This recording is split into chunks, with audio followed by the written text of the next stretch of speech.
Olá pessoal, sejam bem-vindos, sejam bem-vindas ao Escolha da Audiência. Eu sou Renato Silveira. Oi, eu sou Kel Gomes. O Escolha da Audiência é um podcast do Cinematório em que eu e a Kel atendemos a pedidos da nossa audiência, a nossa audiência que é apoiadora do Cinematório.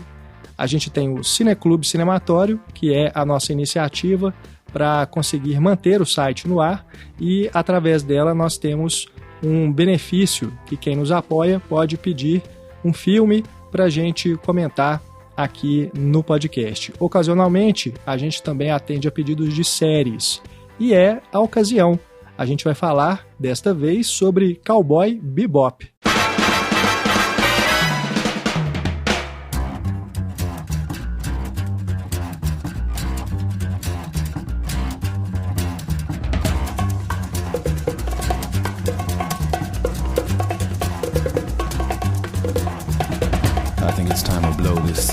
Get everybody in the stuff together. Okay, 3, 2, 1, let's jam. Cowboy Bebop, que é uma série de animação japonesa, lançada em 1998 e que está novamente em alta, porque a Netflix acaba de lançar a versão live action da série. Em ocasião disso, a plataforma também disponibilizou para seus assinantes a série original lá dos anos 90. Então, antes de assistir ao live action, você pode assistir a produção original, que, na nossa opinião, é muito, muito, muito melhor. E a gente vai falar um pouquinho sobre a live action também, mas o nosso foco aqui é realmente a Cowboy Bebop, lá de 1998, a versão japonesa. A série que tem 26 episódios. A gente não vai comentar aqui um por um, mas vamos fazer um apanhado geral da série, mas também vamos falar um pouquinho sobre esse remake, essa versão live action que acaba de ser lançada agora em novembro de 2021 pela Netflix. Na verdade, eu e a Kel vamos comentar bem brevemente, porque quem vai falar mesmo sobre a série live action é o nosso ouvinte, nosso apoiador, Pedro Ivo Maia, porque foi ele quem pediu que a gente falasse sobre Cowboy Bebop. E foi um pedido especial, né, Kel? Porque é aniversário do Pedro. Aê, parabéns, Pedro! Então esse podcast está chegando como um presente de aniversário. Exatamente. Olha que legal. E a gente espera que você goste. Tanto quanto a gente gostou de assistir o Cowboy Bebop, né? Então, a gente tá te presenteando com esse podcast, mas ao mesmo tempo eu te agradeço pela indicação de fazê-lo, assim, pela sugestão, porque eu não tinha visto antes e eu sempre comentei que Cavaleiros do Zodíaco é meu anime favorito, assim, mas agora eu fiquei bastante balançada, porque que obra-prima é essa? Cowboy Bebop é maravilhoso, assim. Então eu acho que agora estou com o pódio dividido.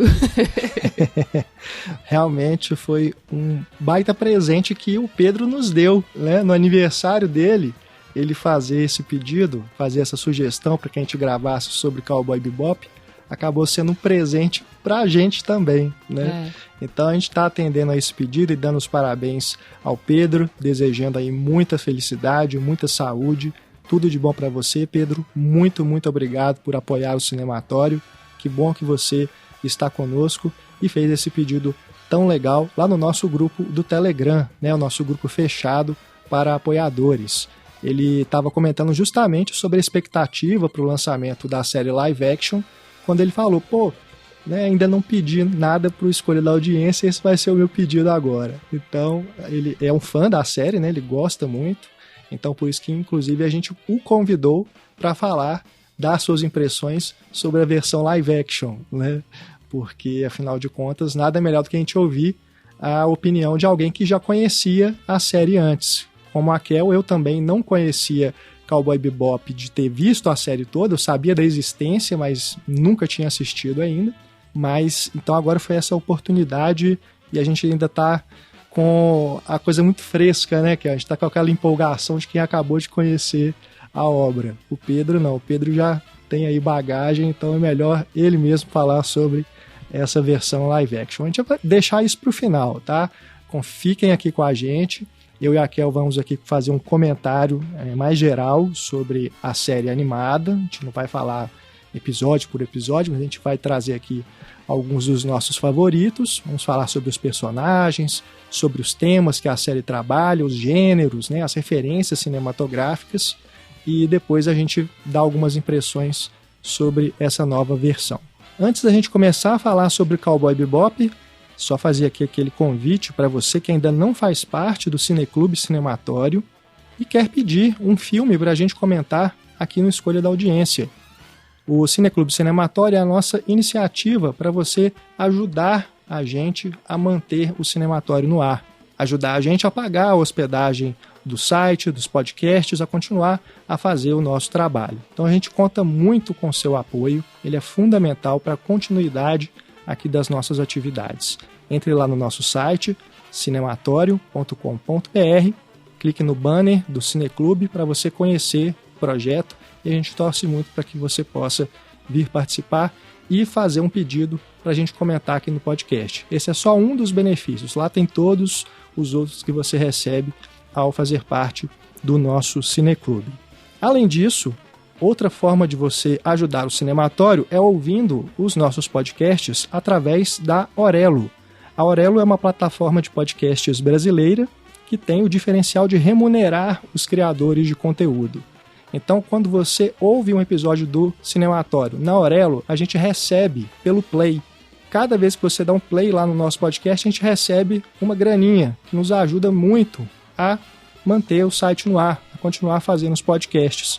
Então, entre lá no nosso site, também tem o link, mas você pode entrar direto também pelo endereço orelo.cc/cinematório.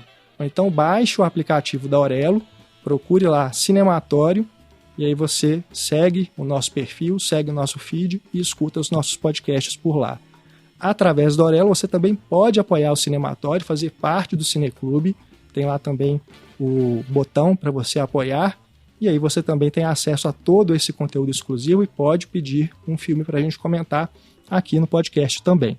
Então, fica de novo aqui o convite para você nos visitar em cinematório.com.br e conhecer esse projeto, ouvir os nossos podcasts na Orelo e fazer parte da nossa comunidade cinéfila.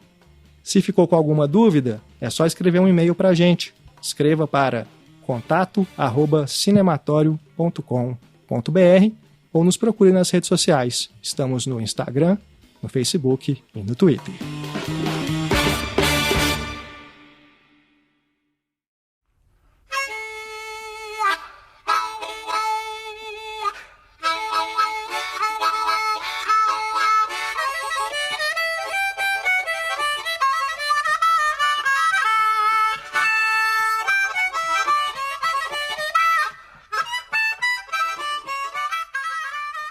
Estamos há 50 anos de 2071.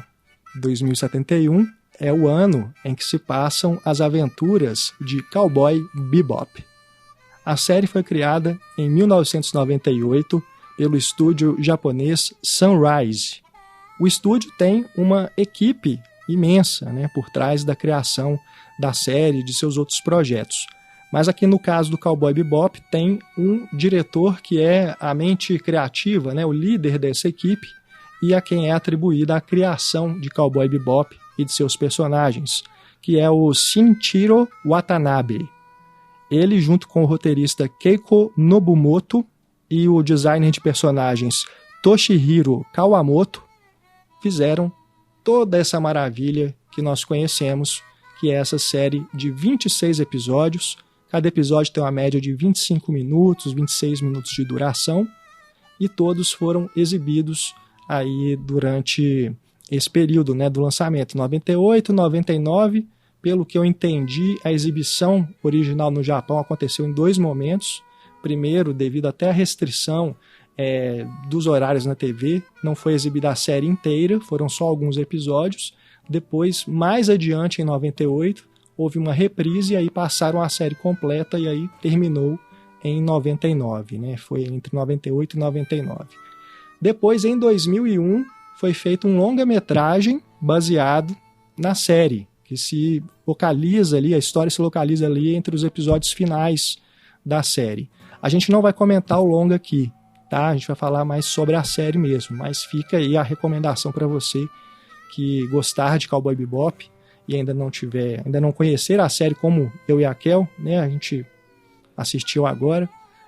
Fica a recomendação para você procurar o filme também, que não está na Netflix, né? Então você tem que procurar aí na internet, nas outras plataformas, um outro local para você ver o longa-metragem de 2001, que tem, né, 2 horas de duração, é como se fosse uma história separada ali mesmo e que se passa entre os eventos da série.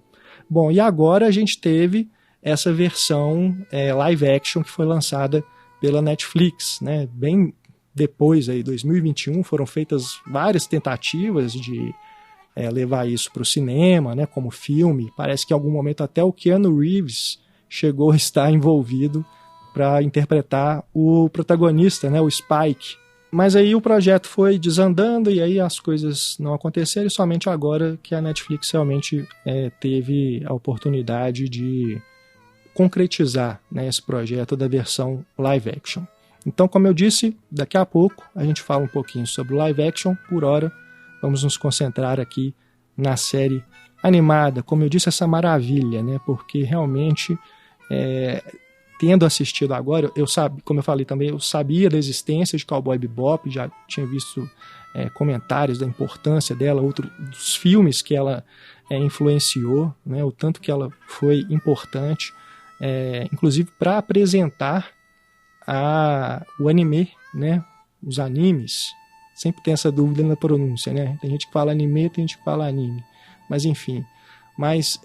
Foi justamente ali nesse período, né, que é no final dos anos 90, quando estavam chegando aqui no Brasil com mais intensidade essas produções na televisão, né, principalmente, canais abertos que exibiam aí, você citou, né, Cavaleiros do Zodíaco, entre outras que vieram a se tornar aí a dominância dos desenhos animados, né? Se antes a gente tinha aí, pelo menos na minha infância, muitas dessas produções americanas, né? Pensar aí nos desenhos da Disney, da Hanna-Barbera, Looney Tunes, né? Foi o que povoou meu imaginário na infância. Da geração dos anos 90 para cá, realmente as animações japonesas passaram a ser a dominância, né? Passaram a povoar mais esse imaginário infanto-juvenil. Quando o Cavaleiros do Zodíaco começou a fazer sucesso aqui, eu já não estava muito interessado em assistir a animação na TV. Então eu não peguei muito essa onda não. Depois veio Dragon Ball Z, né, Naruto, essas outras coisas que eu realmente não tenho contato. Eu não conheço nem os personagens, não sei dizer, só ouvi falar por alto, assim, porque a gente acompanha, né, cultura pop, então a gente acaba tendo contato pelas outras pessoas, né, por notícias e tudo, mas eu nunca assisti inteiro, não conheço. E com Cowboy Bebop aconteceu isso também. Apesar de não ter sido exibido no Brasil, eu sabia também da existência, via notícias, via as pessoas comentando, elogiando e tal, mas nunca tinha parado para assistir, né. Teria que ser por meios alternativos, né? Porque não foi lançado aqui no Brasil um DVD nem nada, né? Também. Pois é. Porque eu tive acesso a Cavaleiros do Zodíaco porque passava na TV. Pois Era um desenho de canal aberto, assim, né? Parabólica. Sailor Moon também. Mas Cowboy Bebop eu não me lembro, sabe? Eu acho que era mais pra quem tinha acesso aos meios alternativos, né? Que podia... E nos Estados Unidos mesmo, só foi exibido em 2001, né? Que foi quando o longa foi produzido também. Pois é. Então chegou aqui no Ocidente um pouco depois, né? E quando chegou, fez esse sucesso imenso. E eu acredito que muito desse sucesso se deve mesmo à forma como a série incorpora vários elementos que são de gêneros cinematográficos, gêneros que estão aí na cultura pop, também nos quadrinhos, nas séries, né? Que faz essa mistura muito legal, né? De faroeste, ficção científica, filme noir, né? Esses filmes de detetive. Tem uma coisa ali também do filme de ação, de espionagem, né? A gente pode pensar em James Bond. Então, tem todos esses elementos ali misturados de uma forma muito original, né? Isso que é muito bacana de pensar, que é uma coisa que é considerada pós-modernista, né? Essa releitura de gêneros clássicos, né?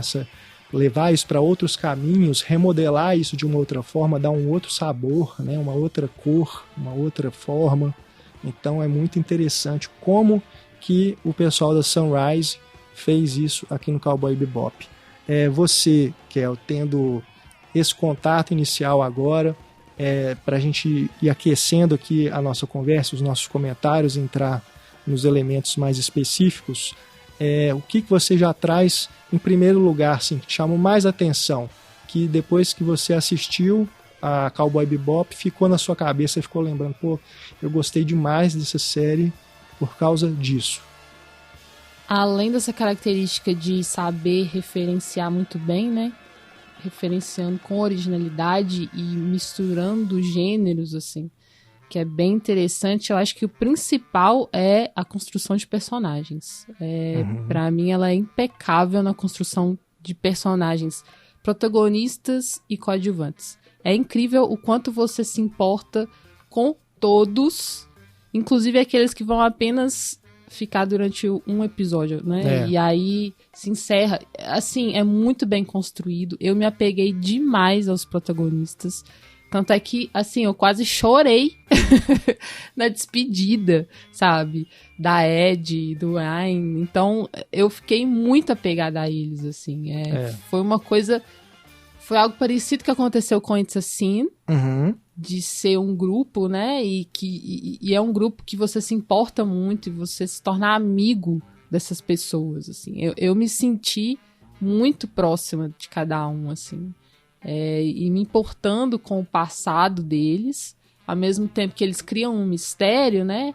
E eu acho esse mistério fantástico, porque, assim, eles vão soltando algumas dicas, algumas informações, mas com toda a paciência, sabe? Sem querer explicitar nada antes do tempo certo, assim. Então eu acho que é uma obra-prima mesmo, sabe? É genial, assim, o quanto que te envolve com todos esses personagens, assim. Eu tenho algum ou outro de um capítulo ou outro que eu não gosto tanto, mas no geral eu fiquei, assim, apaixonada mesmo. Sabe, do tipo que você quer mais. Poxa, você não quer se despedir. Entendeu? Isso é maravilhoso de uma obra, né? E ainda mais uma obra de animação. Né? E eu fiquei, assim, impressionada. Tanto que eu fiquei querendo ver o live action, mas não é a mesma coisa, como, né, você já adiantou, assim. Mas é legal de você buscar outras fontes, porque você não quer que aquilo acabe, entende? Essa é a sensação que essa série me passa, assim. Você não quer que acabe, você quer continuar com esses personagens. Sim. Eu fiquei pensando que legal quem teve contato com a série naquele momento, sabe? De lançamento, né? E tá revendo agora. E sem falar na maneira como foi exibida, que ainda era naquele estilo tradicional de exibir um capítulo por semana, né? Então, como a série ela é estruturada em episódios que a maioria deles se encerra nele mesmo, né? São microfilmes, né? Dá para dizer isso, são curtas. Tem, acho que 2... Sessions. São sessions, né? Sessões. Tem só 2 que tem continuações, entre parte 1 e parte 2. Que acontece ali mais ou menos na metade e depois no encerramento, né? Os 2 últimos também são um episódio termina no outro, né? Mas é muito interessante. Então, como você tem esses roteiros construídos individualmente, a exibição disso também eu acho que é interessante, né? Porque você elimina a questão do cliffhanger, de você querer saber o que vai acontecer na próxima semana e ficar aguardando, mas ao mesmo tempo te dá uma sensação de independência, de você não ficar assim, aquilo se resolve ali, você gosta dos personagens, como você disse, e eu concordo muito, esse é um dos grandes méritos da série, e você quer ver mais por causa deles, não necessariamente por causa da história, né, dessa continuidade. Você quer ver mais aventuras com eles, né? Então é realmente uma construção muito boa. É claro que tem um ou outro que são irregulares, né? É difícil você manter ainda mais de 20 histórias, né? Você manter uma regularidade, né? uma qualidade, né? Contínua, assim, de todos os episódios serem maravilhosos. Mas tem determinados momentos da série que você fala, cara, que tá no auge, né? Você fala, depois, agora todos os episódios estão legais, né? Depois dá uma queda, né? E depois volta. Mas tem um momento que fala, poxa, nessa diferença, né? Entre um capítulo e outro, entre uma sessão e outra, assim, também é bem interessante, né? Porque você não fica apegado a um estilo completamente, assim. Você vê que eles experimentam de acordo com o personagem, com a história que você está acompanhando, aquele capítulo, ele se veste do personagem, né? Sim. Ele se transforma, assim. Então é muito legal. Acho que a gente pode falar dos personagens, então, né? E comentando um por um. Começar, claro, pelo Spike Spiegel, que é o protagonista. Ele é um cara que, assim, se a gente for pegar outros exemplos, né, de personagens de ficção científica, dessas aventuras espaciais, se a gente tiver como referência principal Star Wars, ele tem esse humor do Han Solo, né? Ele é um cara que é o típico anti-herói nesse sentido, né? Que não é um cara que tem virtudes, né? Qualidades, assim. Ele não é aquela pessoa, né? Diferente do Luke, por exemplo, né? Que é o virtuoso, é o escolhido. Né? Ele é o cara que é o loser, de certa forma, porque ele perdeu a namorada, né? Ele tá trabalhando ali, caçando recompensas, não tem dinheiro para as coisas. Ele vive com uma crise existencial permanente, parece, né? Sempre ali fumando cigarrinho, ouvindo música, né? Pensando na vida.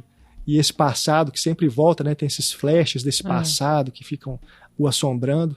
Então, ele tem essas características. E é um cara que, apesar disso, ele tem habilidades extraordinárias, né? Sabe lutar muito bem, atirar muito bem, né? Tem uma mira incrível. Pilota.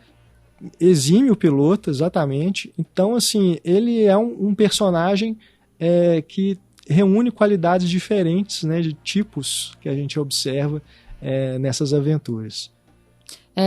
Esse peso que ele carrega do passado, né? Que a gente vai descobrindo muito aos poucos mesmo. Ele é o último que você tem mais informações. Isso é muito bem construído, assim. Porque ao mesmo tempo que ele está integrado, né, ali com a turma, você ao mesmo tempo percebe que ele pode sair e ir embora a qualquer momento, sabe? Então tem sempre aqueles momentos, né, de que ele está sozinho, fumando, aquela coisa misteriosa. Então, algo atormenta. Por mais que ele seja brincalhão, né? Faça as brincadeiras, principalmente com a Faye. E tem uns momentos cômicos ótimos também na série. Que a gente... que é legal, né? Como que modula as emoções da gente, assim, né? Sim. Às vezes tá numa tensão, assim, de aventura e de repente você se vê rindo pra danar, porque eles estão num diálogo super engraçado. Tem umas tiradas, né? Muito, muito espirituoso, muito assim. Mas é isso, ele tem essa camada profunda de um personagem com um passado misterioso que o atormenta e que é algo que ele precisa resolver, né? Então, é quase como se ele tivesse dividido, né? Ele tá meio dividido. E também é ele quem tem um vilão que é, ao mesmo tempo, uma oposição e um complemento, né? Sim. De si mesmo, né? Essa coisa que é também dos quadrinhos, né? De um vilão ser algo que se espelha no herói e tal. E aí você cria essa identificação de um protagonista que é muito misterioso, né? Ao mesmo tempo que te diverte, ele também é um enigma, assim, você não entende muito bem.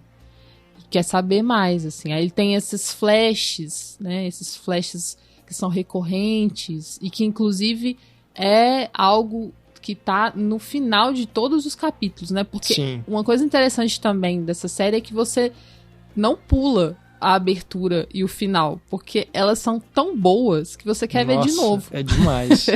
Eu fiquei viciado na abertura, né? A musiquinha é tão boa. Let's Jam. Oh, maravilhosa. E aquele estilo essa de música. quadrinhos, né? Uhum. É muito legal. Lembra muito também 007, né? Aquela coisa da perseguição, da aventura. E aí no final, essa coisa romântica, meio dark, assim, que é a história principal dele, né? E o que é legal demais também é que eles tiveram essa sacada de colocar aquela despedida, né? No final de cada episódio. See you. Cowboy. Space Cowboy. Space né? Cowboy. Até mais, Cowboy do Espaço. Né? Que aí algumas mudam, né? E é interessante isso também. Essa estética toda que criaram, assim, é muito boa, né? Essa coisa dos jam sessions, e aí tem toda uma identidade visual ali dos títulos também, ao mesmo tempo que tá em japonês, aí tem, né, as letrinhas pra tradução em inglês. Muito estiloso. Ele em si é muito estiloso, é um personagem estilosíssimo, né? Ele tá sempre ali com a gola da camisa pra cima. Terno azul. Terno azul sempre fechadinho. Não é qualquer terno, sabe? Tem um corte ali. Então é interessantíssimo. E os cabelos verdes. E cabelo grande, cabelão, né? Que é muito massa também. Todo cool, né? Muito cool, muito estilão cool. mesmo. Adoro o Spike e também adoro o Jet Black, que é o escudeiro, né, do Spike, vamos dizer assim. Tá sempre, é também uma espécie de mentor, né? Porque ele é mais velho. Então, é tipo um paizão, né? Os dois são parceiros, né? Eles trabalham juntos ali na Bebop, que é a nave principal. A gente não falou disso. O nome da série vem disso também. Então, os dois trabalham ali, indo atrás dessas recompensas.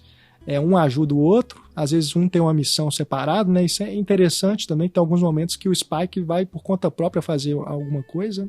Eles têm as divergências, né? Às vezes um quer fazer algo, o outro não quer. Aí é isso, é uma convivência muito próxima, assim, do que seria algo mais real mesmo, assim, né? Porque tem ali umas rusgas também, sabe? Sim. Não é só amizade. Eu acho, e cada um sabe como cutucar o outro também, né? Onde cutucar a ferida. Enfim, e essa coisa de uma amizade masculina que você percebe também que não tem, não dá vazão muito aos sentimentos, né? Sim. Então isso eu fiquei reparando, assim, o quanto que o Jet, ele, às vezes, sei lá, quer abraçar o Spike, sabe? Ou quer se mostrar mais vulnerável, assim, e eles não conseguem, assim, ter esse tipo de interação. Isso é interessante se pensar a masculinidade, sabe? E pensar esse tipo de emoção numa série animada japonesa, né? Eu, claro, não estou aqui no lugar de fazer um comentário de como isso acontece em todas as séries japonesas, porque eu realmente não sou uma pessoa que acompanha, né? Mas, de tudo que eu já vi, né, e a maioria do estúdio Ghibli, né, mas dessas que são mais de ação, difícil, né? Você ter um foco assim nos sentimentos, na emoção, né, dos personagens e ver como que isso transborda no seu comentário, né, como algo assim que chamou a atenção, é um sinal de como que foi a preocupação, né, uma da profundidade. Série. Não é só fazer uma coisa assim, uma coisa de aventura, né, de ter uma missão, resolve, acabou e passa para a próxima, né? Ali entre essas missões, o trabalho que é feito com os personagens, que é o que a gente está ressaltando aqui agora, traz justamente isso, né? O quanto que isso, essas camadas humanas, né, estão ali muito presentes, né? Quando o Spike ameaça que vai embora, por exemplo, e aí o Jet né? Não quer que ele vá embora. Você sente, assim, no jeito dele falar, que ele tá querendo pedir pro Spike não ir, só que ele não consegue falar isso de uma maneira aberta, né? E dizer, poxa, eu quero que você fique aqui, porque... Aí ele vai dizendo do jeito dele. Isso é muito legal, isso é muito sensível. Isso é a sensibilidade de quem tá construindo um personagem. Isso é muito importante. É com o que a gente se conecta, né? Isso. É assim, muito diretamente. Porque as aventuras são fantásticas, são muito bem construídas também. Até os personagens que, como eu disse, aparecem apenas em um episódio, porque são os vilões daquele episódio, e aí eles vão ser vencidos, eles vão ser caçados, enfim, vão ser entregues para a polícia, porque afinal de contas, eles são caçadores de recompensas, né? Mas até esses personagens, eles têm uma profundidade, né? Tem um motivo para estar fazendo o que tá fazendo, e você entende, sabe? De certa forma, você entende, assim. E aí, nessa questão da amizade, né, entre o Spike e o Jet, eu fiquei muito feliz de ver, sabe? Essa interação masculina que se deixa mostrar um pouco de vulnerabilidade, mesmo que com uma certa resistência, né, e sem saber ainda como fazer, mas que tem muita humanidade, sabe? Tem muito sentimento, tem muita sensibilidade. Isso é muito importante. E a gente tem que dizer também que o Jet é um ciborgue, porque ele tem um braço mecânico. Né? Sim. É a ciborgue ou androide? Eu sempre fico confuso. Não, androide seria um robô com formato humano. Tá, então é ciborgue mesmo. Ele tem um braço, eu acho que tem outro, acho que uma das pernas, não sei, ele tem membros que são mecânicos porque ele teve, né, acidentes, né, no trabalho anterior dele, ele era um policial, então ele acabou tendo que usar essas próteses. Né? O Spike, inclusive, fica zoando ele, né, pra ele comprar um melhor, que já tem fazer tecnologia um implante, pra já fazer. tem tecnologia e ele não investe nisso, enfim, e ele tem aquele braço ali até como, sei lá, uma afirmação, né? Sim. Ele não quer trocar, ele quer que seja assim mesmo, mecânico mesmo. Se falar que eles passam por muito perrengue e quando você acha que eles vão conseguir um dinheirinho, eles não conseguem, isso é ótimo porque, assim, você acredita na capacidade deles, eles capturam bem, eles lutam bem, eles pilotam bem, mas sempre tem muita coisa dando errado, né? E muitas escolhas também que vão fazer com que eles acabem perdendo essa recompensa, né? Muitas escolhas humanas. E assim, me preocupa muito quanto que eles ficam sem comer. Porque o perrengue é tamanho que a geladeira geralmente não tem nada, né? Por isso a gente se reconhece também com os personagens, né? Porque são gente como a gente, né? Gente como a gente. Eles também passam dificuldades. Não tô dizendo que a gente passa fome aqui em casa, não, gente. É só... Mas... né? Todo início de podcast a gente tá aqui pedindo o apoio de vocês porque a gente precisa, né? Ainda bem, gente. Não, fome a gente não passa, não. Perrenguinho pra pagar os boletos, sim. Exato. Mas fome... Mas é isso, são características também dos personagens que tornam eles mais próximos, né, da gente. E o Spike, aliás, o Spike também em certa medida, mas mais o Jet... ele também tem certos preconceitos que ele expõe nas falas, principalmente em relação às mulheres. Né? Mulheres, crianças e bichos. Ele é bem específico, né? E assim, a gente sabe que isso é da boca para fora, porque assim como ele tem esse sentimento com o Spike, depois ele também demonstra preocupação com os outros personagens que a gente vai comentar agora, né, em situações em que eles se afastam, em que eles estão em perigo, né, então a gente está falando de mulheres, então vamos falar primeiro da Faye Valentine. Então, maravilhosa, né, eu acho ela também uma personagem ótima, uma caçadora de recompensas também, que chega ali meio que... assim, né, eles primeiro prendem ela, né, e ela vai ficando. Ela trabalha por conta própria, né, depois continua trabalhando, né, ela acaba, assim, fazendo uma amizade com os dois e segue junto com eles na nave. Mas ninguém manda nela. É. Isso é muito legal, porque ela é muito independente, né? Apesar de ter uma história, um passado também muito misterioso, que ela própria não sabe, coitada, que é porque ela tem esse problema de amnésia, né? Porque ela saiu de um processo de criogenia, ou seja, ela foi congelada, né? Depois de um acidente. Isso a gente só vai descobrir depois, né, gente? Porque, como eu disse, essas informações do passado, elas vão vindo muito aos poucos, até que chega um episódio que resolve mais e te mostra mais. Pra ela, isso acontece antes. Né? No caso do Spike, são os últimos episódios. E aí, por conta dele ser o protagonista maior, assim, eu já desconfiava disso. Mas aí, no caso dela, eu achei bem interessante, assim, a sensibilidade também, como que isso é abordado. Ao mesmo tempo que ela é tão resolutiva, né? E tão independente.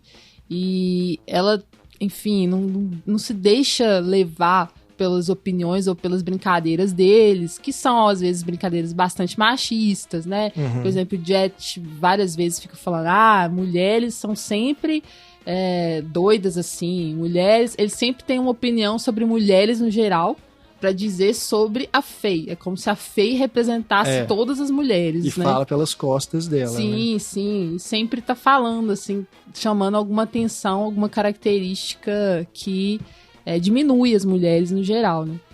Mas ela subverte isso tudo, sabe? Pra mim, ela é uma personagem bem construída. A minha única crítica é uma crítica que eu acho que não é só desse tipo, não é só a esse anime, é pra vários, que é a sexualização, né? Que é uma hipersexualização no sentido que me deixa constrangida, me deixa desconfortável, sabe?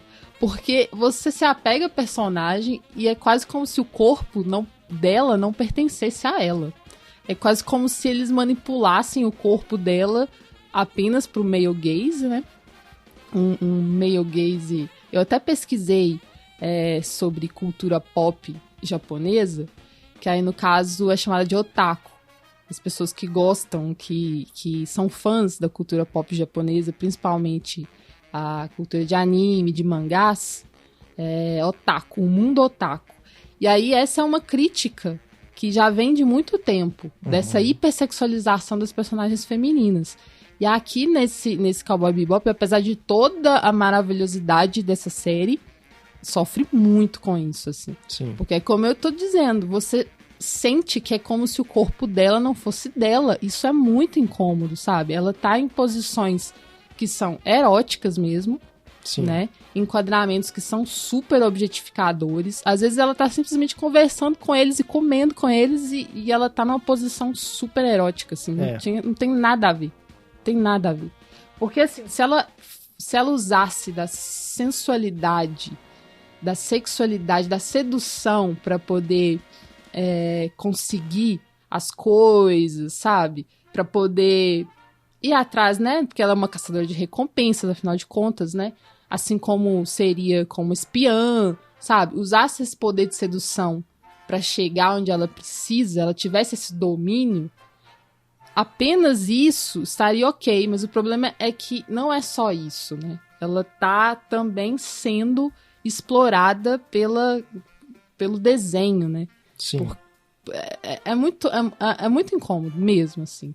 Exatamente porque eu me importo com a personagem e eu sou uma mulher. Aí eu fico assim, poxa, vocês estão tirando a humanidade dela. Sabe? Ao mesmo tempo que vocês criam uma personagem maravilhosa, vocês estão desumanizando quando ela vira apenas um corpo, um pedaço de carne na imagem. Como você disse, né? É algo que permeia todo esse universo da animação japonesa. A gente observa isso em muitas mesmo. Curiosamente, no estúdio Ghibli, não vou dizer que não ocorra, mas é bem menos. Eu não me lembro. Não me lembro também de ter algo assim. Até porque não é tão voltado para esse público, né, da ação, da ficção científica, né? São histórias mais né, humanas mesmo. Tem a fantasia e tudo, muitas voltadas para crianças, inclusive, né? Mas não tem essa coisa do male gaze, que a gente sempre fala aqui no podcast, o male gaze, que é esse olhar machista, né, o olhar objetificador, principalmente, para o corpo feminino. E aqui eu concordo demais com você, Kel, e eu fico, assim, eu fiquei até tentando imaginar um outro lado para isso. Embora eu tenha certeza que não foi nada pensado desse jeito, mas numa perspectiva atual, hoje, como a gente tem, né, toda essas questões de como a mulher pode e deve fazer o que quiser com o seu corpo, né, e não ser reprimida por causa disso. Porque como a Faye, na animação, ela usa figurinos e roupas muito curtas, né? Na maioria das vezes, tem um momento ali, um episódio que eles estão num barco, né? Acho que até na própria nave, que a nave ela tem hora que pousa na água, né? Ela tem umas... Tipo um porto, assim, né? Que ela tá tomando sol, né? De biquíni, assim, tudo. Ela é bem de boa, assim, com o corpo dela, né? E o que eu acho legal é isso, porque tem uns diálogos também que ela fala, assim, que ela é jovem, que ela é exuberante. Sim, ela é muito, né? Autoconfiante, assim. Autoconfiante, exatamente. Então, assim, se fosse usado para isso, eu acho que seria super pra frente, né? Seria uma personagem, assim, muito progressista, né? E a série a enxergaria dessa forma. Mas eu duvido que seja isso. Eu acho que ela tá ali com pouca roupa para objetificar mesmo, né? Assim como a gente vê em outros lugares, né? Em outras produções, infelizmente.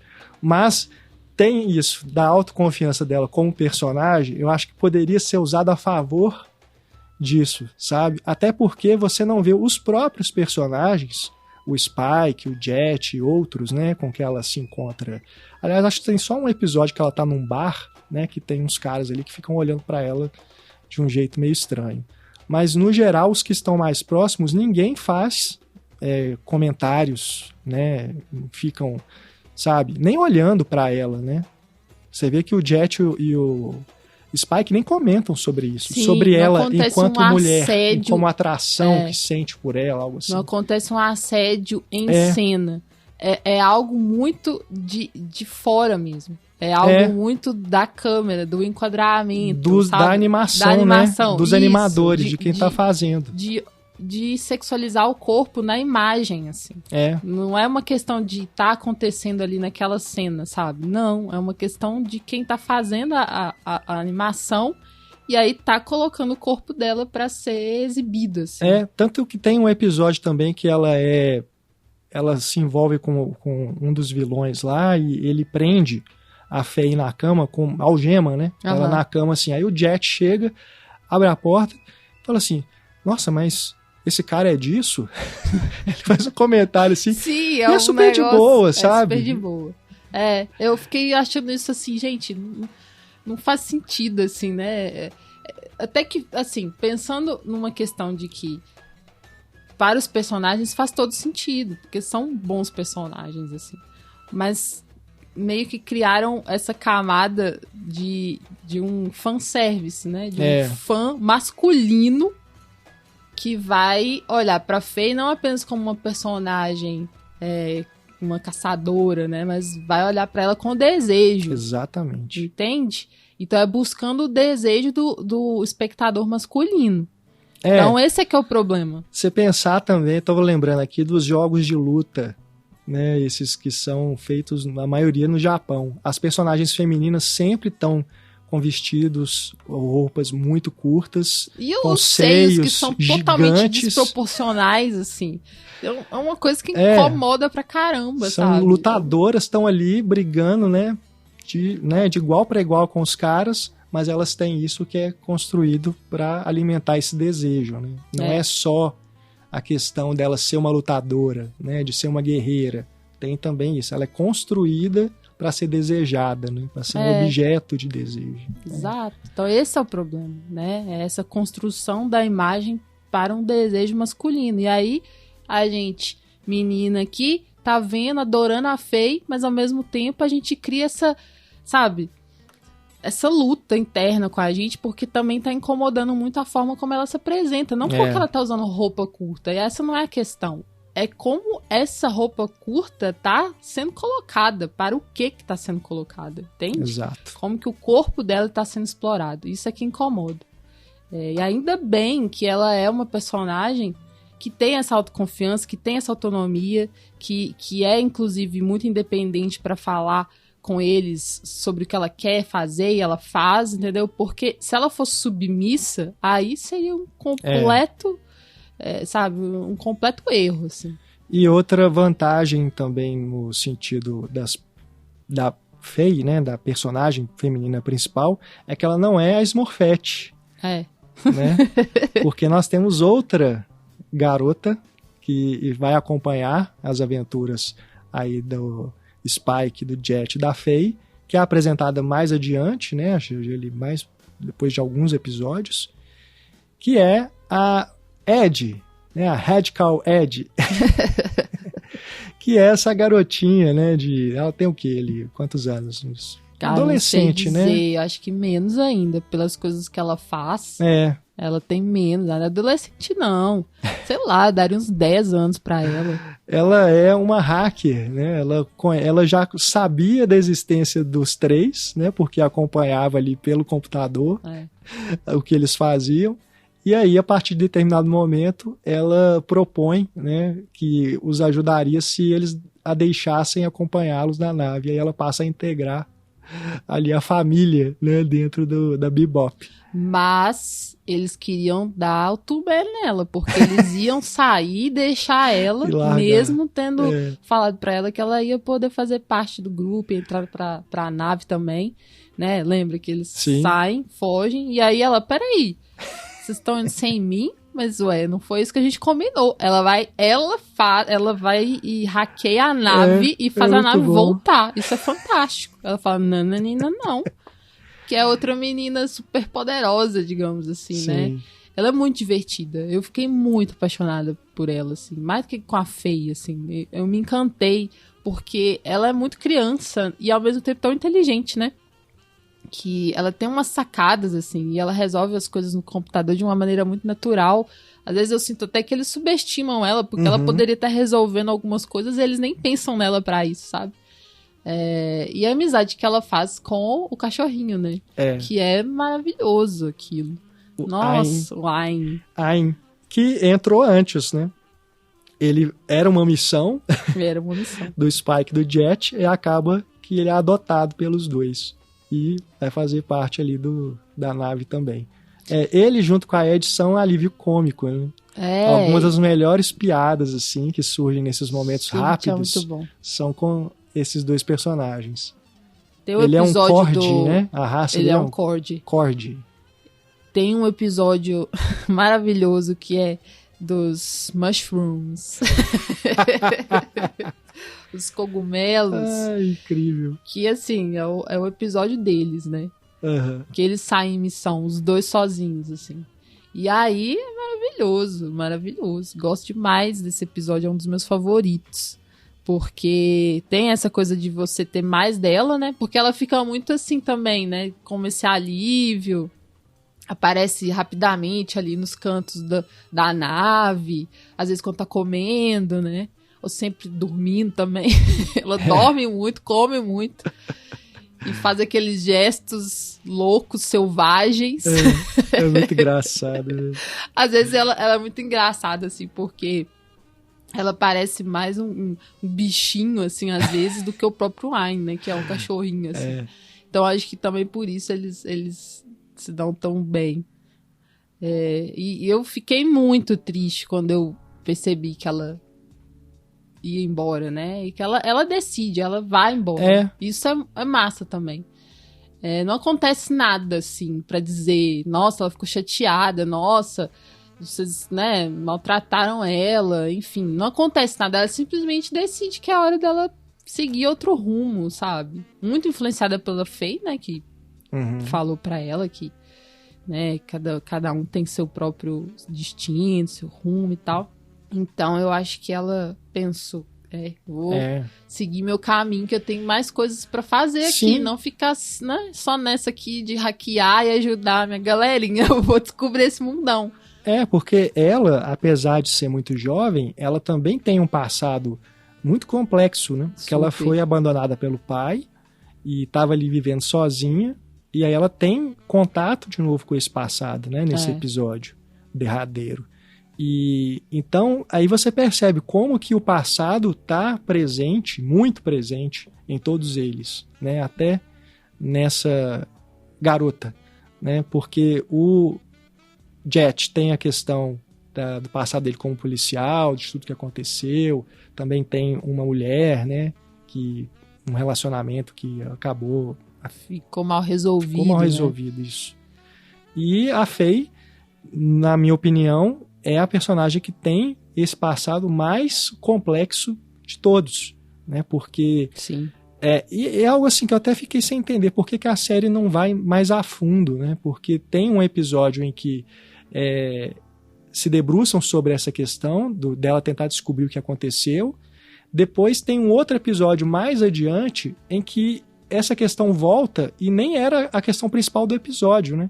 Eles estão ali mexendo com aquelas coisas dos VHS, né? Tem uma missão ali envolvendo fitas beta, né? Isso é ótimo, gente. Tecnologia nem beta, eu tive acesso a isso. E os próprios, né, Spike Jet também não conheciam. Né? Eles não conheciam nem VHS, nem videocassete, nem nada, né? Que beta foi o concorrente do VHS, mas se acabou perdendo porque a indústria preferiu o VHS, embora o beta fosse melhor, né? Tivesse qualidade de imagem melhor. Mas acabou que a indústria foi para o outro lado. Mas enfim, aí nesse episódio, através de uma dessas fitas que eles conseguem lá, eles descobrem algo sobre o passado da Faye.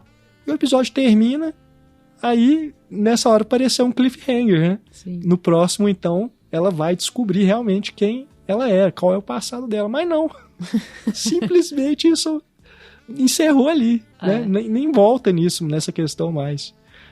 Depois tem um período que ela some, né? Ela vai fazer outra coisa. Ela tem aquele episódio que ela se envolve com uma seita.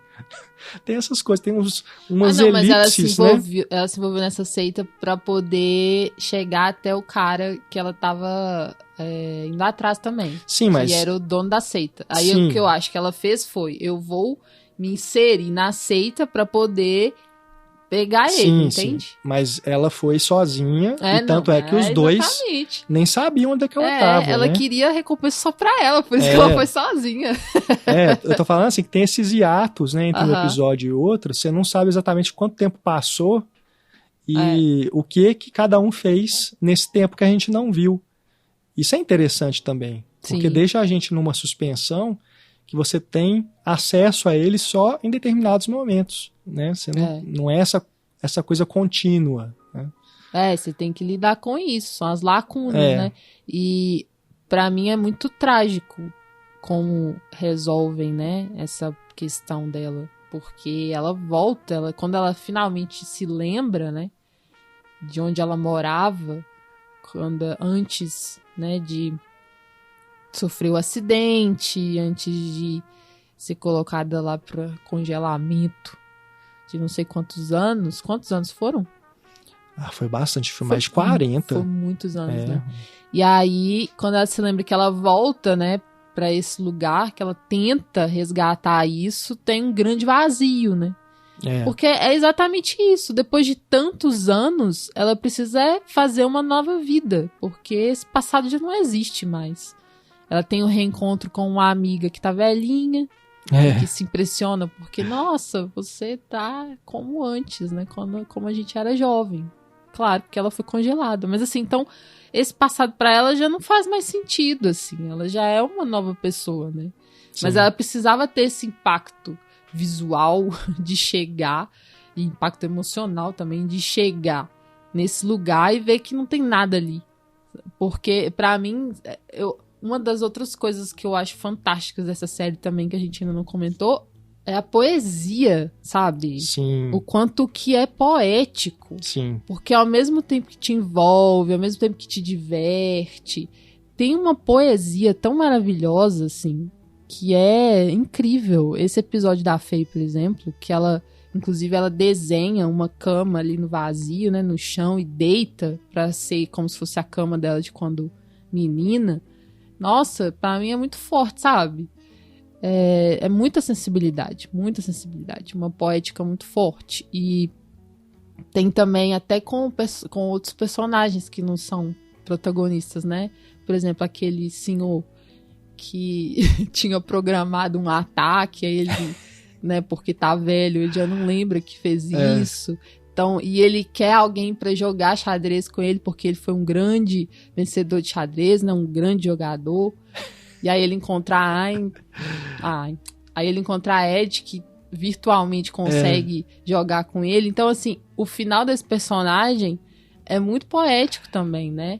Não, esse episódio é um dos meus favoritos. E é um vilão, né? É um cara que tava lá, mesmo que ele tenha feito essa programação de um atentado, né, terrível, e que ele não se lembra mais que fez, mas ele é um vilão. E mesmo o vilão tem essa dignidade, assim, de ter um final poético, sabe? Sim.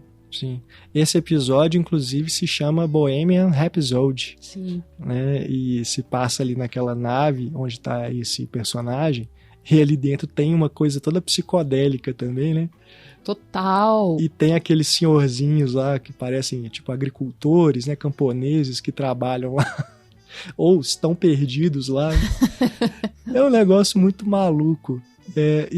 Bom, o nome, né, Bohemian Rhapsody, é referência máxima aí a clássico da banda Queen, né? Essa música incrível que tem ali, inclusive o nome do filme sobre o Freddie Mercury, né? Bohemian Rhapsody. E a música está muito presente também nos nomes dos episódios.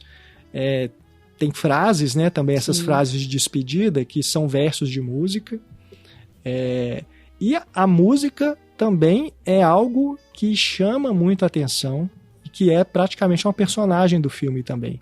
Que é essa música que mistura o jazz com o rock, né? Uma coisa ali que é bem nostálgica também, né? Porque os gêneros que a série mistura, se a gente for tentar localizar na história do cinema, onde que isso estava mais ali em alta, onde que eles se encontram, melhor dizendo, é mais ou menos na época que essa coisa do jazz também estava, sabe, em alta.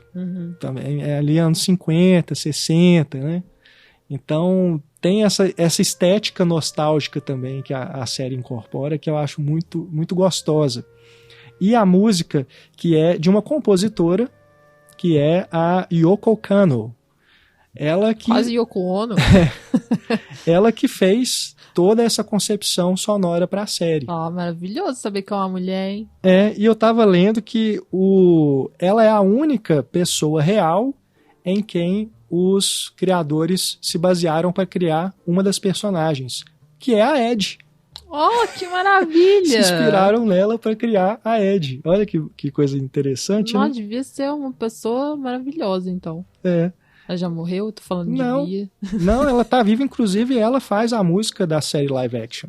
Maravilha, gente. Ela também colabora, né? O criador, né, o Watanabe, ele também tá envolvido com a série live action como consultor criativo. Ele não escreveu, não dirigiu nada, mas ele participou, né, Cara, tá vivo, tá trabalhando, né? Ele é uma pessoa influente na ficção científica. Inclusive, ele dirigiu 2 episódios de Animatrix.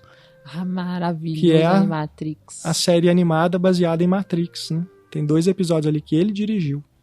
E ele tá envolvido agora na série de anime do Blade Runner, que vai sair acho que ano que vem. Ele é produtor da série. Então é um cara que ainda é muito relevante e atuante, né, na área. Então ele participou da série live action como consultor. E a Yoko fez a trilha sonora de novo, que é muito, muito legal. A gente está ouvindo aí agora, né, gente? Não poderia deixar de ser para acompanhar aqui o nosso podcast. É muito boa, muito gostosa, né? Aquelas... E sabe dar o tom de tá tudo, na abertura, né? Na música tema. Tem as vinhetinhas que também vem, né? Um sax, né? Vem uma coisa assim. E ao longo das aventuras mesmo, essa música está sempre presente. Também tem esses momentos que são mais densos, né? Mais dramáticos. Aí também tem uma música ali. Interessante demais. Tudo muito, muito bem arranjado, assim. Muito articulado. E a gente tá falando de referências, né? Do cinema. Nas cenas de ação, logo no primeiro episódio, você bate o olho em como que é construído os enquadramentos, a referência do western é muito forte, né? Se pensar principalmente no western spaghetti, sim, né? Que já é um western, já é uma releitura do western clássico. Né? Inclusive tem um episódio que eles falam assim, outra coisa interessante também que eu gosto, que antes do episódio, né, aliás, no final de cada episódio, tem um preview do que virá no próximo. E aí são os próprios personagens que falam sobre esse próximo que virá. E aí é muito interessante, assim, tem um que eles falam assim, olha, esse próximo vai misturar faroeste, espaguete com não sei o quê. Sim. Então, assim, é bem legal, são uns comentários bacanas, né? Tem um, por exemplo, que o Jet fala, olha, esse não é pra mulher ver, não é pra criança ver, nem pra moço, rapaz ver, é só pra homem, velho, carcamano, tipo, porque o trem é pesado. Porque é da história dele, assim, né? E aí ele faz esse tipão fechado e tal. E que vai muito pro noir, né? Total. Cinema noir. Tem até o sépia, né? Na hora que mostra os flashbacks, a imagem fica em tom sépia, assim, pra remeter. Tem um episódio que faz referência ao Blaxploitation. Sim, não sim. Tem? Tem. Que é aquele do trem. Acho que é o episódio da Ed, não é? Que ela sai. Eu posso estar me confundindo agora, mas eu acredito que é. É nesse momento. É nesse momento ali que ela tá participando. Mas com certeza, né? Que personagem com o cabelo Black Power e tem toda essa estética. Que aí já é anos 70, né? Sim. O Blaxploitation. Mas vai pegando ali, entendeu? Dessa época que a gente tá falando aqui, né? Dessas misturas, releituras que eu mencionei lá no início, que é a questão da pós-modernidade, e que também envolve o maneirismo, né? Que é isso de você se apropriar do clássico e transformar ele em outra coisa, né? Fazer a referência, mas transformar em algo original. Então não é uma cópia, né? É você retrabalhar aquilo. Você pega um molde e desconstrói e faz uma outra coisa. Você identifica características, mas é algo novo. Né? Algo novo, original e criativo. Você homenageia, né? Acho que é a melhor forma de homenagear. E foi a partir dos anos 60 que isso começou a ser uma tendência cada vez mais forte, que vai desembocar ali nos anos 80 e 90 como algo, né, que está no auge. E hoje, até hoje, né, você vê aí esse tanto de coisa de nostalgia, né? Mas nem sempre fazem como Cowboy Bebop. Não. Às vezes assim, não tem nada de original. É isso que se perdeu. É praticamente refazer e achar que tá homenageando de uma maneira cool, mas tá fazendo a coisa do mesmo jeito. Pós-modernidade, ela é mais fraca. Porque ela não tem esse lado criativo, né? São poucas coisas que você encontra que trazem mesmo esse novo olhar, né? Geralmente é um olhar para tentar reconstruir a imagem e semelhança. E não é isso. Não é isso. É quase como se quisesse resgatar o mesmo espectador de lá atrás. Isso é que eu acho muito estranho. Né? Enfim.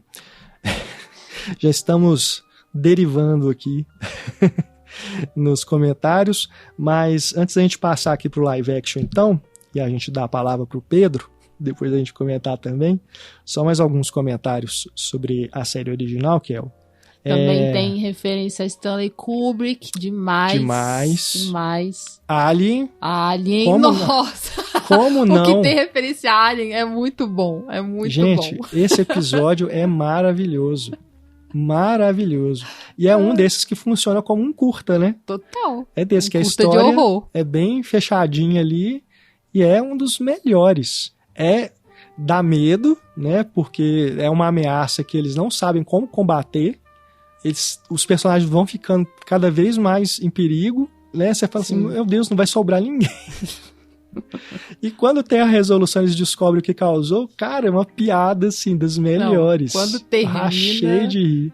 tira toda a tensão do horror que estava sendo construído ali pra te dar uma catarse humorística. É Você muito racha de rir. bom. Muito bom. A gente pode falar com spoilers? Eu acho que, assim, eu acho que a gente já falou alguns, Então, mas beleza. talvez porque... descrever exatamente é melhor não. Não vou descrever, mas é porque é algo que também é identificável, assim, com o dia a dia, sabe? Essa coisa de você perder alimento na geladeira. Total. Porque, assim, sério, são coisas que acontecem no seu dia a dia e que, Sim. vistas por um olhar artístico, tem essas camadas, sabe? Sei lá, de repente você se assusta mesmo. O que é isso? O que esse trem virou aqui dentro da minha geladeira de tão feio que tá aqui, sabe? É verdade, Então verdade. é umas sacadas muito boas. Né? Eu gosto muito desse humor da série, que é um negócio que não se leva muito a sério, né? Se permite brincar com as coisas. Uhum. Tem momentos que a coisa fica sombria, principalmente indo ali pro final, né? Os últimos episódios. Pro final é pesado. Nossa, muda o tom de uma forma, né? Termina de uma maneira bem melancólica. Inclusive, como se despedem, né? Eles sabem que estão terminando de uma maneira muito melancólica e triste, e ainda se despedem assim. Lide com esse peso agora. Exatamente. Exatamente. Eu li que o Watanabe, ele quis terminar a série. Ele não quis deixar aberto para ter continuações, porque ele não queria ficar preso a isso. Melhor decisão.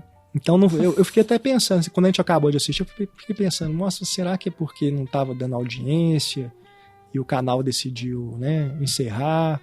Será que Eu acho foi? corajoso. Mas parece que ele já planejou assim mesmo. Ele queria terminar daquele jeito para não dar... Porque a vida fazer é assim. temporadas e temporadas e virar uma série infindável, né? Sim, e é isso, sabe? Às vezes a gente fica querendo, final feliz, bonitinho, mas assim, as coisas não são dessa forma sempre, né? Claro que a gente tem nossos finais felizes na vida, mas é preciso lidar também com os finais que são tristes. E eu acho muito bonito, apesar de triste, é muito bonito, muito digno pra todos os personagens, né? Sim. Inclusive pro Spike, assim. É triste como termina, né? Mas é digno. E você vê o quanto que ele também é como se ele encerrou o ciclo dele mesmo. Não tem mais pra onde ir, entende? É isso. Até porque ali do episódio 20 até o 23, a série dá uma queda, né? Violenta, são aqueles assim. personagens que a gente não gostou tanto, né? É uma sequência de episódios que você fala assim, nossa, mas né, que coisa mais mas sem graça, assim, os personagens com quem eles se encontram são meio bobos, as missões não são muito boas. Eu não gosto daquele que é o palhaço. Não bem gosto. Ali. É bem nesse Joker, momento. Né? Sim. Mas eu não consegui criar uma conexão, assim, eu acho que ele tá muito, muito ligado à forma. Esse tá muito ligado à forma, porque você a todo momento vê referência a quadrinhos mesmo. Parece que você tá vendo... são desenhos de quadrinhos, né? A montagem é assim. Ela nem parece que tá animada, não. Parece que tá sendo passado slides de quadrinhos. Então é muito voltado pra forma. E aí eu acho que a narrativa ela ficou a desejar nesse sentido. Que é trágico também, né? A história desse personagem é trágica, mas ela não consegue te conectar emocionalmente tanto quanto os outros. O que eu não gostei nada foi o do cowboy loiro lá. Sim. Achei ele extremamente chato. Nossa, esse pra mim é o pior episódio.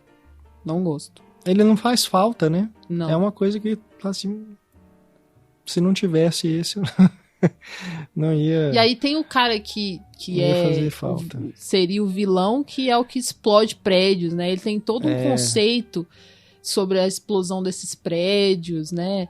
Esses prédios mais altos e tal. Mas aí, tipo, é completamente ofuscado. Inclusive, o episódio faz uma piada com isso, né? Porque ele tá lá esperando que os caçadores de recompensa vão atrás dele. Ele quer aparecer e quer mostrar o porquê ele tá lá, né? E tudo.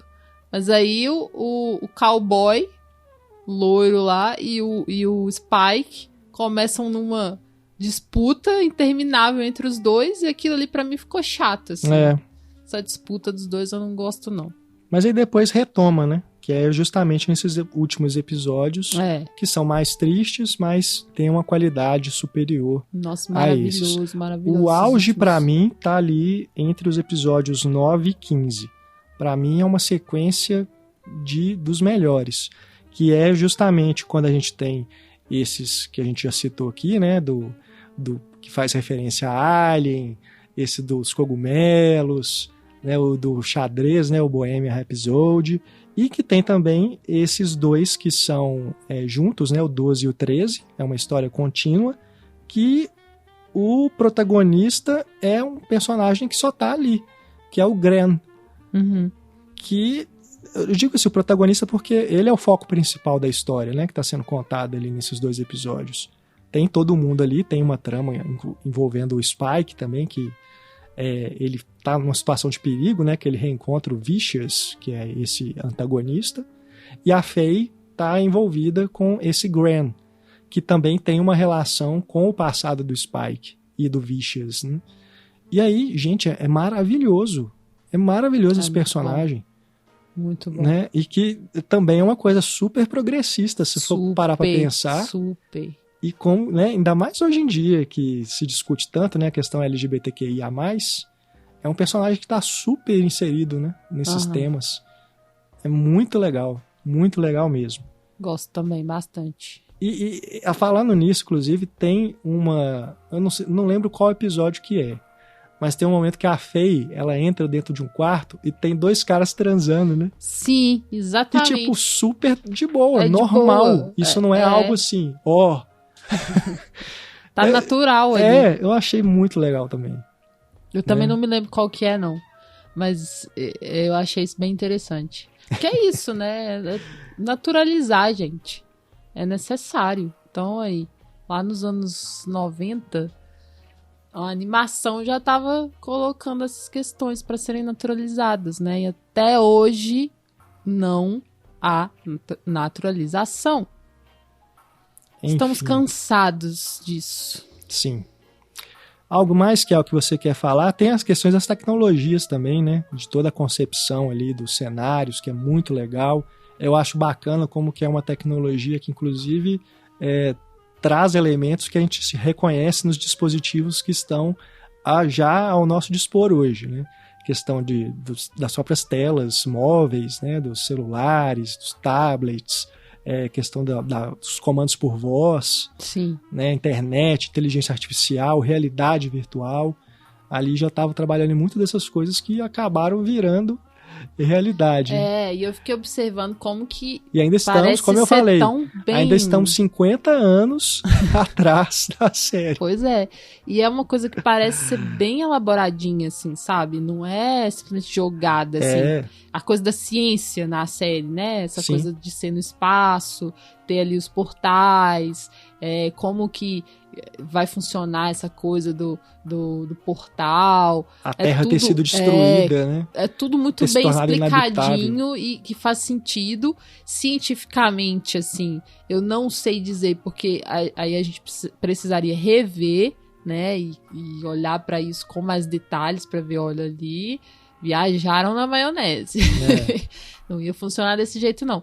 Mas me parece que é muito próxima, sabe? De uma acuidade, né, científica. E tem esses diversos mundos também que foram construídos com referências nas grandes metrópoles que a gente tem no mundo, né? Nova uma York, riqueza Tóquio. De detalhes também, muito interessante, né? Nossa, eu sou apaixonada mesmo, assim. Tem planetas reais, né, que são Vênus, Marte, né, eles se situam ali. A Terra aparece em algum momento. Cheia de detritos, né, na atmosfera, mas tem também, como tem essa questão dos portais, né, que eles atravessam para outras galáxias, tem esses outros planetas que são criados para a série, né, em que a ação se passa. Alguns até recorrentes, né, que eles voltam a isso. Mas é bem interessante, né, como que a mitologia toda foi construída e muito, né, os detalhes dos cenários, das naves. Sim. E uma coisa que é interessante... O computador da Ed, quando ela tá acessando o computador. Sim, que aí quando ela tá procurando, né? Aí tem toda aquela interface de procura, assim. É muito legal. E como também a gente percebe a inserção da computação gráfica a partir de determinado momento. Né? Uhum. Porque a maior parte da série é feita com animação tradicional. Né? É o anime tradicional.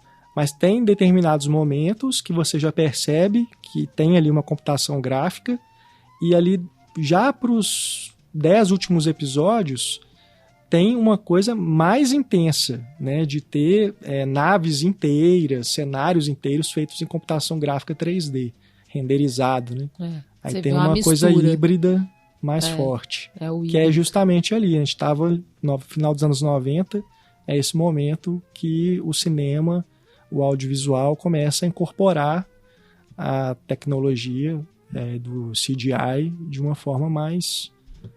principalmente nas animações, né? E é engraçado, porque mesmo sendo híbrido e mesmo você identificando, não fica algo estranho, né? Não. Porque poderia ficar, né? É porque é muito bem feito, então ficou fluido ali, ficou orgânico.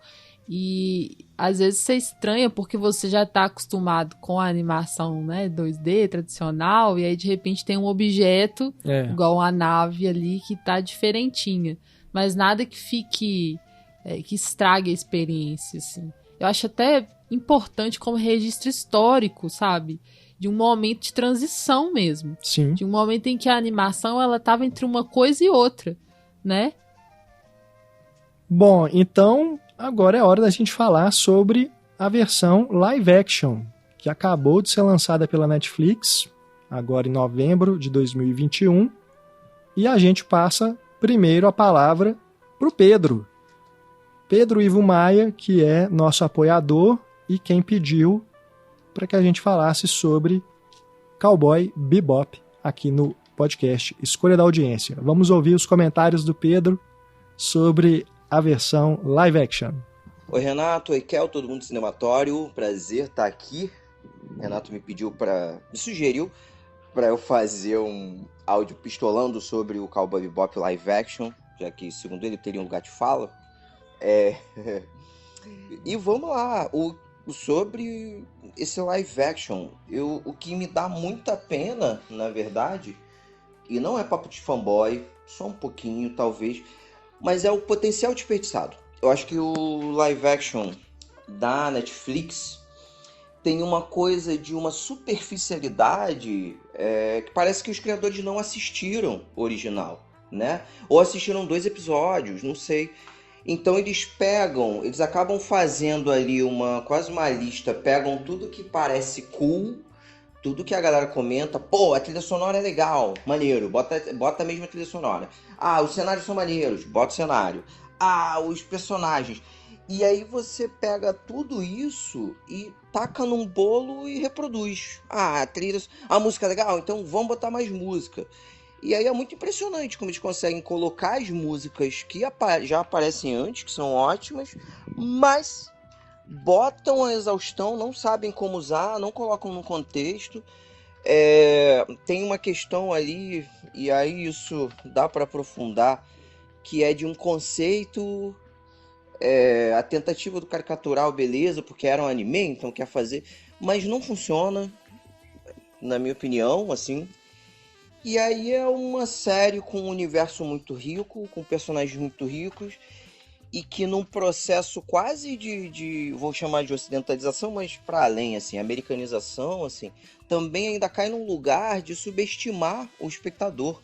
Então no primeiro episódio, tudo que é construído ao longo dos episódios do anime original é dado falado, né? Você explica a série, você explica cada coisa.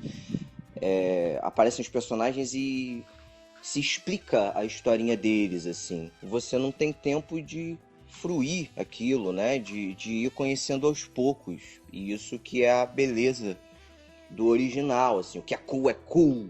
O Spike é muito cool, então ele é cool, assim. E aí fica tudo muito superficial, fica de plástico.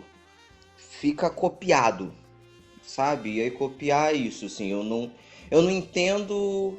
por que faz cool, mas eu acho que é isso, assim. É que nem falar, pô, Tarantino é legal porque tem muito sangue, é muito violento. E aí você faz um filme muito violento com muito sangue pra ser tarantinesco. Não, não é, sabe? Definitivamente não é isso, assim.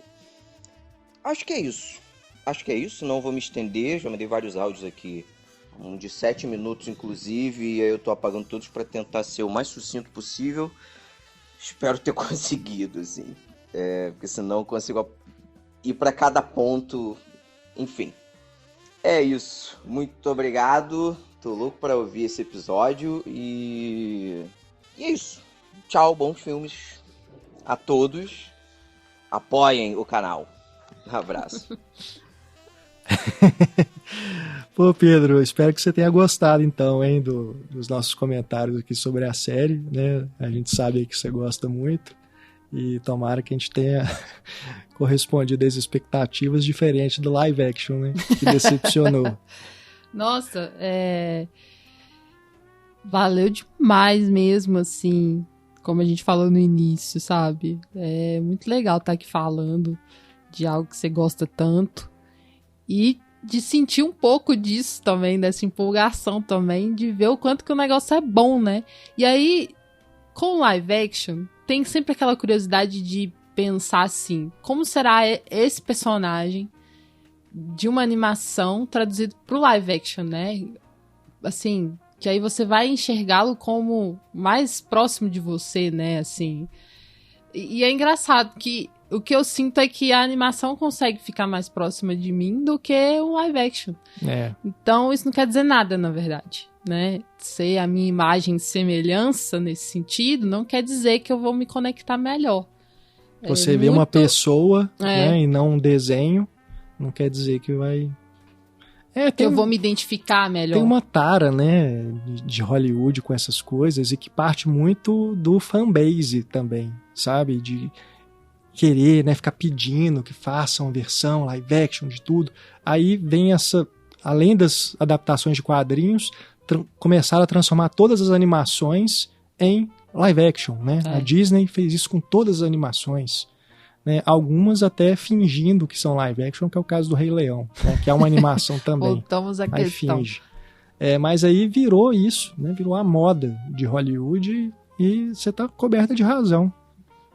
Tem uma pessoa ali na sua frente fazendo cosplay do personagem, porque pra mim o que pareceu é isso, sabe? Assistindo a live action de Cowboy Bebop, que os atores estão fazendo cosplay dos personagens, porque tentaram fazer o figurino e a maquiagem estilizados e não ficou muito bom, né? Você vê, a gente tem aqui os atores, né? O John Cho, que faz o Sulu de Star Trek, no papel do Spike, e o Mustafa Shakir no papel do Jet, né? O Shakir, ele fez aquele filme Confronto no Pavilhão 99, que é um filme de ação super violento, recomendo para quem curte, e ele também participou da série do Luke Cage, da Netflix. Um ator negro, né? E na série animada a gente não tem nenhum sinal de que o Spike é negro, né? Até porque tem personagens negros na série animada, né? E o Spike é branco. O Spike não, o Jet é branco, né? Então colocaram um ator negro que eu achei super legal. Sim, super massa, e é um ator bom. Os atores são bons, mas a caracterização que ficou me parecendo essa coisa de cosplay, né? O John Cho, não pintaram o cabelo dele de verde, né? Ele tá com o terno azul, igual da animação, mas o cabelo dele tá preto. Então você fala, mas isso aí é preciosismo, senão ia ficar ridículo. Podia ficar, mas já que tá tentando fazer igual, então pinta o cabelo do cara de verde, ou pelo menos um verde escuro, né? E o Jet, eles tentaram fazer, né, a barba igual a do personagem da animação, e o que mais me incomoda nele é o braço, que dá pra ver que ele tá com uma coisa por cima do braço mesmo, né? Algo meio imóvel, assim. Tipo uma armadura, né? Não parece que ele tem o braço mecânico, parece que ele tem alguma coisa por cima mesmo, sabe? Provavelmente porque ia ficar caro fazer o braço animado, né? Em CGI. Porque aí teria que ele ele usar uma coisa verde, né, de chroma key, para depois na pós-produção substituir por um braço mecânico igual que a gente vê no desenho. Então, encontrar essa solução, não achei que ficou legal. E a Faye, que é interpretada pela Daniela Pineda, ela que esteve na série The Originals, que é um spin-off de The Vampire Diaries, foi onde ela despontou, e depois ela participou aí de Jurassic World 2, e está no próximo filme da franquia Jurassic Park também. Ela interpreta a Faye, e eu não sei, também é algo que assim, o figurino ficou mais escuro, né? Você vê que tentaram reproduzir mais ou menos o que é na animação, mas aí eu entendo que é uma coisa até para evitar essa coisa da sexualização que a gente comentou aqui. Eu gostei do figurino dela, eu achei que tá bom. Mas eu acho que a essência da personagem ela não consegue reproduzir. Ela me parece que é tipo o Spike, sabe? No sentido assim de ser a anti-heroína. Uhum. Ela não tem as características que a Faye da animação tem. Porque cada um é de um jeito bem específico, né? Cada um tem uma personalidade bem definida. E na série live action, eu achei que a Faye ficou muito próxima do que é o Spike, só que um é homem e o outro é mulher, sabe? Parece que eles tentaram equiparar. Eu gosto da atualização de figurino dela, e com certeza tem a ver com isso, de não pensar um figurino que sexualize a personagem. E eu aposto que fãs homens machistas devem ter chiado com isso pra caramba. Então é uma mudança que precisava ser feita mesmo, né? É uma atualização. Mas acho que também ficou um pouco escuro demais. Talvez ela pudesse ser mais colorida, assim, né? Até o cabelo, né? É um roxo muito escuro. É, um roxo bem escuro. Então, mas essa coisa das cores, eu acho que as pessoas, no geral, ultimamente elas estão tendo meio que medo de usar cor, sabe?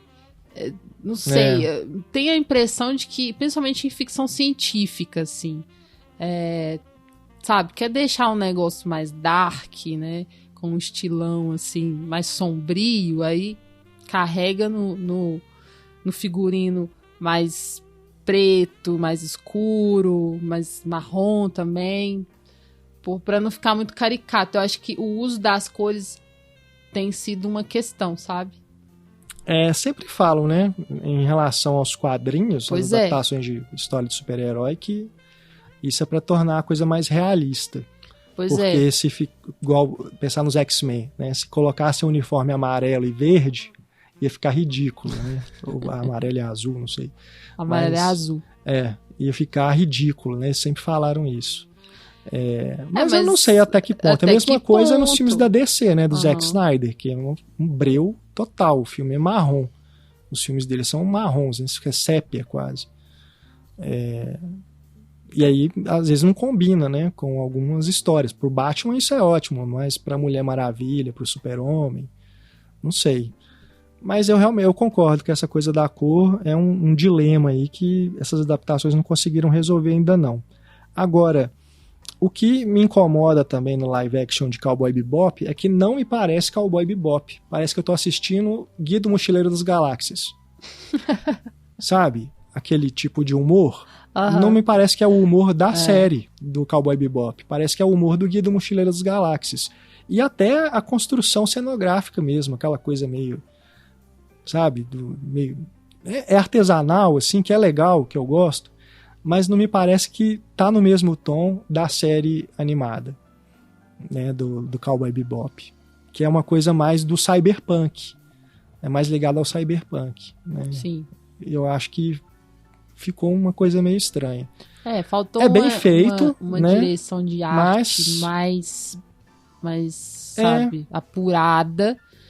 Essa coisa que o Pedro falou de explicar demais também, já me deu assim, sabe, já me deu um desgosto de cara, porque uma das grandes características da série é exatamente entregar aos poucos o mistério, sabe, em torno do passado dessas pessoas que você se importa tanto.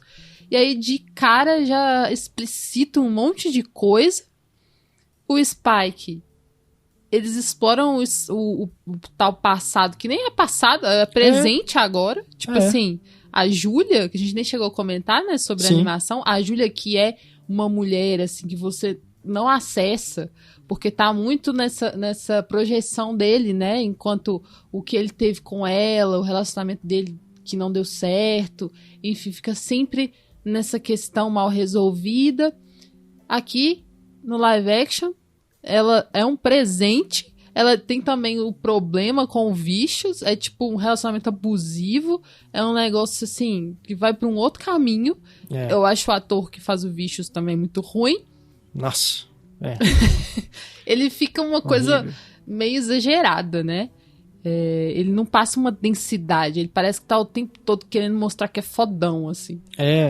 Enquanto que na série animada ele tem um mistério, né? E é um cara atormentado também. Tipo e até Spike. por ele aparecer pouco. É. Aqui não, ele tá em todos os episódios. Eu não vejo aqui, na live action, eu não vejo que eles são opostos que se complementam, sabe? Não mesmo. Eles são muito diferentes, muito diferentes. E aí, a Júlia também achei desnecessária.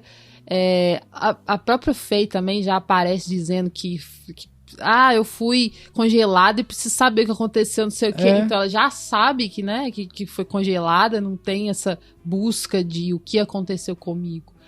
Então eles explicitam muito, assim. E o pior de tudo, tiraram a Ed. Cara, isso é um crime. Isso Meu foi Deus. criminoso. Sabe, ela aparece só no último episódio e é uma coisa assim, que é pra dar a entender que numa próxima temporada ela vai ser uma personagem fixa, né? Mas, sabe, ela é parte assim da alma de Cowboy Bebop. Sim. E como a gente falou assim, é muito do humor, né, que a gente gosta da série, desse alívio cômico pras missões e tudo, vem dela. E, sabe, é algo que você sente falta. Não sei pra quem nunca viu Cowboy Bebop, como que é a reação vendo live action, sem conhecer a animação. Mas pra quem já conhece, cara, sabe, eu diria que 50% foi perdido aí. Da expectativa, você fala assim, mas cadê? Cadê ela? Porque é um dos melhores personagens, né? Então, eu já fiquei preocupada quando eu vi a abertura que não tinha o desenho dela, né? Eu falei, não acredito. Não acredito. Pois é, olha só. A série, o criador é o Christopher Yost. Ele é roteirista. Ele trabalhou em Thor Ragnarok e várias séries animadas da Marvel. Ele é o criador e um dos roteiristas, né? Também escreveram o Sean Cummings e o Carl Taro Greenfeld. Esses dois são novatos. E a direção dos episódios, metade é do Alex Garcia Lopes, que trabalhou em The Witcher e também nas séries da Marvel que são da Netflix, né? Demolidor, Justiceiro. E a outra metade é do Michael Kettleman, que trabalhou nas séries Life on Mars e The Fix. Essas duas eu não assisti, não conheço. De todo modo, aqui cabe também mencionar que a direção é isso que o Pedro mencionou, de tentar imitar a animação. E eu acho que eles falham miseravelmente nisso. Porque você percebe que muitas vezes eles simplesmente inclinam o plano para poder ficar uma coisa estilizada, sem motivo nenhum. E quando você assiste a série animada, não é assim. Tem uma estilização, ângulos diferentes, mas não é gratuito. Sabe? Tudo pensado. E aqui me pareceu que eles têm problema com o ritmo e na forma de conduzir isso visualmente. Alguém que faz isso muito bem, que poderia talvez ter sido chamado para trabalhar nessa série, é o Stephen Chow, que é o diretor de Kung Fusão. Ele consegue fazer animação, anime, em live action maravilhosamente bem. Ele entende como transformar, sabe, isso, fazer a coisa estilizada com um ritmo bom.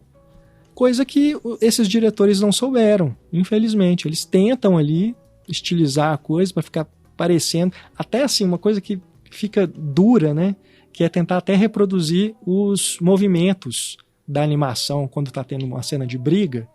É verdade. Fica uma coisa assim, tentam até trazer os sons, né? a construção, o design sonoro da animação pro live action.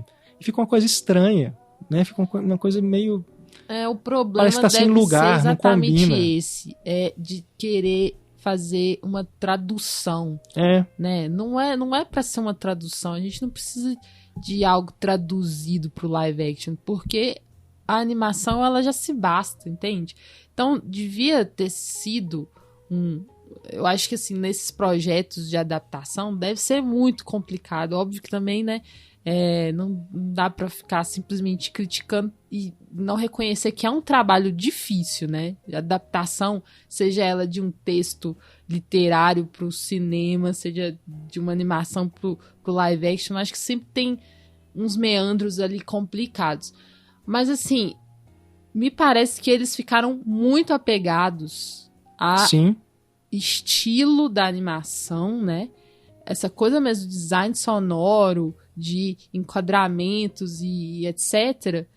E quiseram fazer muito parecido, assim. Eu acho que talvez seja esse o erro, de querer imitar mesmo. E não consegue, copiar. Fica no meio do caminho. Porque é diferente, por exemplo, do Sin City, né? Que o Robert Rodrigues fez a tradução das páginas lá do Frank Miller para a imagem em movimento. Conseguiu. E ficou muito bom. Eu até acho assim, pra quê, né? Você quer é só o fetiche mesmo de ver aquilo ali animado, mexendo, né? Eu prefiro ver nas páginas, né? Você até tem mais tempo para contemplar a ilustração. Mas enfim, já que fez, a proposta era essa, fez muito bem, ficou muito legal, né? Visualmente ficou muito bom. Até o 300 lá do Zack Snyder também tem essa proposta e visualmente chama atenção, embora não goste tanto assim do filme, não me pegue tanto. Mas são visuais que dão que tem essa estilização traduzida de uma forma mais adequada para o cinema, né? Aqui eu acho que tentaram fazer isso e não conseguiram. Falharam. Ficou no meio Esses do caminho, dois diretores, né? Não têm talento para isso. Então, infelizmente, isso acabou pesando bastante contra. Né? E tirando o cara que faz o Vicious, eu acho que o elenco é bom. O elenco é bom, a direção de arte é legal. Né? Eu acho que a direção de arte poderia ser melhor. Poderia, mas ficou legal. Bem feito. Não tá assim, nossa, detestável. É de boa de assistir, mas é bem complicado quando você pensa no material original, quanto que ele é muito superior. Né? Complica. Enfim. Então, gente, vejam o material original. E se você é fã, né, se você gosta muito do Cowboy Bebop, assim como o Pedro, deixe seus comentários também pra gente saber o que você achou da live action, né? Também não gostou, decepcionou, quer uma segunda temporada, quer ver mais disso? Deixa aí os seus comentários. A poesia tá na animação, entendeu? A arte, essa coisa da contemplação, esse tempo que dá pras coisas. Tem cenas assim que são mais lentas, né? E que tem um simbolismo dos objetos, né? Da rosa, do relógio, da peça de xadrez. Enfim, é classudo. Esse negócio que mexe com você, assim, né? Que você tá diante de uma obra de arte, sabe? Sim. E por isso que eu gosto tanto. Eu me arrepio, assim, cada vez que eu tô diante de uma obra de arte mesmo, assim. E por isso que eu fico com raiva pela sexualização da Fei. Que é só onde peca. Tá certo. Bom, esse foi o nosso podcast Escolha da Audiência sobre Cowboy Bebop. Se você quiser fazer parte da nossa comunidade cinéfila, venha para o Cineclube Cinematório, aí você pode fazer um pedido e a gente grava um podcast sobre um filme que você escolher. Entre lá no nosso site, cinematório.com.br, a gente torce muito para que você venha se juntar a nós. Obrigado pela audiência, obrigado mais uma vez, Pedro, pela sugestão, pelo pedido do Cowboy Bebop, por nos apresentar a série devidamente agora. E nos vemos, Cowboys do Espaço. See you soon, Space Cowboys. Tchau, gente. Beijo. Até a próxima. Grande abraço, pessoal. Até mais. Tchau.